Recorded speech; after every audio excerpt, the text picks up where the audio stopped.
What we see here in Luke chapter 6 is the start of Jesus' Sermon on the Plain. And many of us are obviously familiar with the Sermon on the Mount, and this has a lot of similarities to it. Specifically, this passage right here, where Jesus talks about blessings and woes, is very much what we see as the Beatitudes in Matthew's Gospel.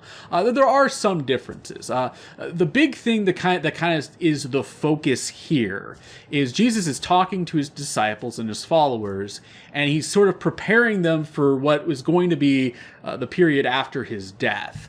And he's specifically talking about suffering in his name. So, that central kind of part of this passage where he talks about blessed are those who suffer in terms of in the name of the Son of Man, that whole section, and where he's talking also about the prophets. That is a direct reference to what the early church ended up experiencing with persecution with the Jews. And that's an important kind of key to understanding this passage. As well as just Jesus in general, talking about sort of flipping the established social order on its head, which is something that he very much loved to doing. But it does bring up a very important key, and it's something which I think we should remember here.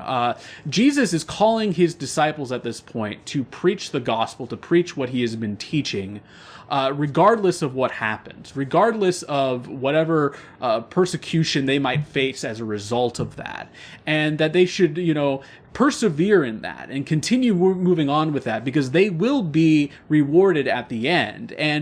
And even as they're in that moment, they can also take solace in the fact that they are being treated the same way the prophets in the Old Testament were treated, which is true. If you look back at the Old Testament, most of the prophets that you see, most of the great prophets that you see, were generally treated very poorly by the establishment at that time, because their job was to criticize the monarchy to a degree and to try and straighten out how the Jewish people were acting, and that's obviously not a very popular job to do.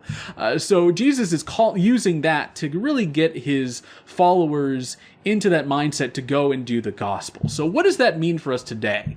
Well, we similarly should be willing to go and do the gospel and preach the gospel regardless of what others around us might think, and regardless of how people might treat us as a result of that. Now, the obvious question here is, what does that look like? Well, it does not necessarily look like dropping everything that you're doing and going into a career in ministry, or necessarily going to a street corner with a soapbox and a loudspeaker and preaching that way. Generally, it can be more subtle. Just being overtly Christian. Even in mentioning to people if they're going through something like, hey, I'll be praying for you. Those are ways to live out the gospel. And a lot of times you'll find people are very appreciative of it, but occasionally you will run into the person who will possibly push back at you and will possibly even make fun of you for that. But you should persevere in doing that because it is what God has and what Jesus has called us to do. And if we do that, we will find that there will be rewards for us in the end for doing it. And even then, we can take solace if we are being, sort of criticized for that or made fun of for that, that we are in a similar situation as the prophets of old. So with that, I would like to invite you all to join me for our last worship song today.